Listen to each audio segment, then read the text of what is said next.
Welcome to our live training session number 30, part 5.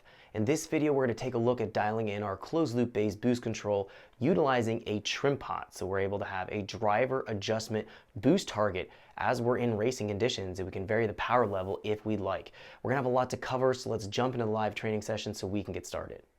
Welcome back to our live training session here with our Mitsubishi Evo 9. Now in the last video, we mapped out our fuel, our spark timing, and our variable valve control on wide open throttle area of operation. So jumping in here real quick, we've went in here, we've mapped out from 0 PSI and above. We've went in here to our spark table, we've gave it a few more degrees of spark timing. We did run into the issue where we had the NOx sensor not producing really reliable data, so we weren't utilizing that in the tuning process like I normally would with an Infinity, but we did have pretty conservative spark timing in our table here just to get some things dialed in. We were able to make about 420, 430 horsepower, around 17, 18 pounds of boost. Now the problem is going to be that is a decent amount of power for a track car. So we want to have a little bit more modulation in the power, so we want to go have some more flexibility. What I did between the last video and filming right now is I changed the wastegate spring, and I put about an 8 or 9 pound wastegate spring in the wastegate. It previously had about a 16, 17 PSI wastegate spring in the wastegate. So I've dropped it down. That's going to allow me to have a much lower boost level off the wastegate spring, and then we can use the mode switch that we set up in the first video for the trim pot and be able to have different click positions. It's going to allow me to have different boost levels. So what I'm going to do is allow the pump gas to go from wastegate spring all the way up to that about 18 pound range where we were at in pump gas. Then when we do flex fuel in the next video, we'll be able to turn it up a little bit more, go in a little bit higher in boost based on the flex content. Again, we're going to be setting all that up. So right now, let's jump in here to our boost.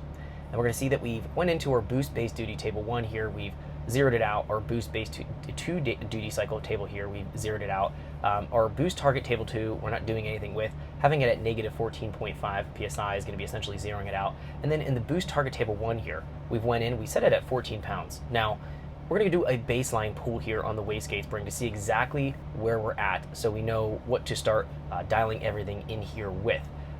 Let's jump in here to our wizards. Let's go into our setup wizard. Let's give this a second. Let's jump in here to boost control. We're going to go here to our boost output enable. We're going to turn that on. It's going to turn the boost solenoid on. We're going to go to boost feedback enable. It's going to be turning our closed loop PID values on.